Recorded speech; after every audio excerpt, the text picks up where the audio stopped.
काय म्हणत आहे कविभूषण? उत्तरेतून आल्यानंतर महाराष्ट्र पाहिल्यानंतर म्हणत आहे, अरे ये तो रामद्रुजराज है.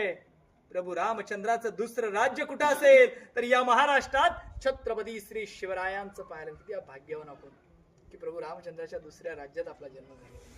पण म्हटलंय इथे अगोदर चित्तामुग्र झुंडपर होता. हरणाच्या कल्पामध्ये जसा चित्ता घुसत होता आणि जशी ती हरण आपला जीव वाचवण्यासाठी पळत होते, असे मुघल या मराठी वस्तीमध्ये घुसत होते. या बहिणींच्या इज्जतीशी खेळण्याचा प्रयत्न करत होते. देव देवळ नष्ट करत होते. पण त्यांचं रक्षण करण्याकरता या महाराष्ट्राच्या पावन पुण्यभूमीमध्ये शेर शिवरायांचा जन्म झालाय. का शेर शिव? एक काली अफजल खानाच्या विचारलं जात होतं ना, जहन्नुम मध्ये त्यांच्याकडे अल्लाहला तावाजियाचा, या जगातला सर्वात ताकदीवान माणूस कोण आहे? तावाजियाचा. अफजल अफजल अफजल अफजल. पण जगातल्या सर्वात ताकदीवान माणसाला जगातल्या सर्वात छोट्या हत्याराने मारलं 5 मिनिटांमध्ये शिवाजी महाराज. मग जगात सर्वात ताकदीवान योद्धा कोण? तर छत्रपती श्री शिवाजी महाराज.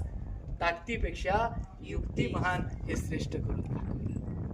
तिथेच पुढे गेलो की पायरी लागली, सेवेची पायरी. सेवेला महत्व दिलेलं इथे 14 वर्ष लागतात रायगड घडवायला. 14 वर्ष राजे इथे थांबले असतील का? जसं आपल्या घराचं बांधकाम आज लादी वर पण निघाले, आज इथं प्लास्टिक लावायचं, आज इथं नाही. राजे मोहिमांवरती, राजा आग्र्याच्या कैदेत अडकले. त्या औरंगजेबाने बोलून घेतलं आणि घात केला. त्या ठिकाणी मुजरा नाही, वाकला नाही शिवाजी राजा, म्हणून कैदेमध्ये टाकलं तिथं आग्र्याला.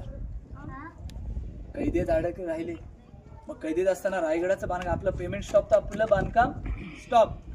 पण तसं नव्हतं ना. स्वतःच घर दार जागा जमिना वाडा विकल्या आणि स्वर्गाहून सुंदर रायगड तयार केला. राजा आले आणि विचारलं हिरोजीना, हिरोजी रायगड बेलाग बेबुलंद झाला का?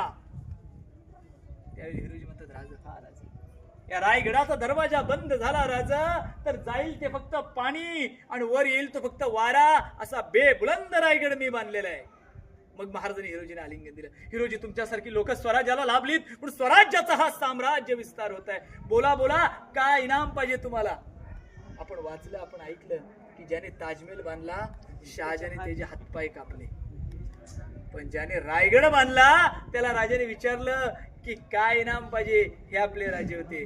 त्यावेळी हिरोजी म्हणत, हिरोजी महाराज आपण महादेवाचे भक्तात, या निराकाराचे भक्तात, आणि याचं दर्शन करण्याकरता येत असताना तुमचा फक्त चरणस्पर्श पडेल, तुमच्या चरणाची धूल राजा माझ्या मस्तकावर पडेल, अशा ठिकाणी नाव कोरायची अनुमती द्या.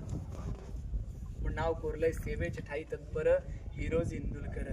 पण एक लक्षात घेतलं पाहिजे, मागाशी मी सांगितलं की भिंतीवरती नावं लिहिली जातात. अहो 400 गडे किल्ले आहेत, एकाही गडाला स्वतःचं नाव नाही, एकाही गडावरती स्वतःचं नाव कोरलं नाही. पण आपण आपल्या आयुष्याच्या जमापुंजीमध्ये एक वास्तू उभी करतो, बरोबर ना? एक घर कसं बाय हप्ते बिप्ते भरून एक घर उभं करतो. पण वास्तुशांतीच्या दिवस नावाची पाटी लिहायला विसरत नाही. आड्या लोकांना कळलं पाहिजे ना की घर कुणाचं आहे. एक गाडी उभी करतो, पोरांची नावं टाकतो. पण 400 गडे केलेत, एकाही गडाला स्वतःचं नाव दिलं नाही, एकाही गडावरती स्वतःचं नाव कोरलं नाही. केवळ आणि केवळ एकच नाव, सेवेचे ठाई तत्पर हिरोजी इंदुलकर. या सेवा केली, या सेवेचं महत्व करून दिलं. पहिला मान सेवकार्याला आहे आणि त्या सेवेचा मान तिथे आपल्याला दिसतो.